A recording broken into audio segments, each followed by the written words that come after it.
Night is about to fall in Oakland, California, and for a third night, recovery teams are searching for the victims of a fire at a warehouse that was being used illegally as a dance club. This is a live picture.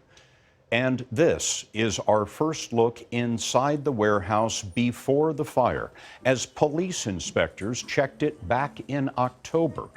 We don't know why action was not taken then on the complaints filed by residents. Today, the death toll rose to 36, but it is likely more victims are buried under the collapsed roof. We are only beginning to learn who they were. Some were foreigners, and our David Benaud begins our coverage. Firefighters were at the scene within 3 minutes, but the entire building was already in flames. Nancy O'Malley is the Alameda County District Attorney.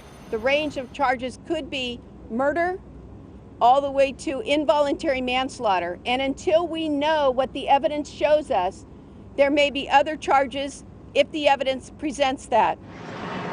75% of the building has now been searched. For the last 48 hours, recovery workers have used buckets to separate personal possessions and building materials from human remains.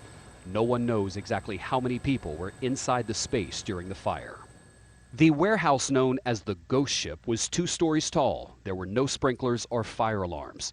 Visitors tell CBS News the upper floor contained a stage and event space.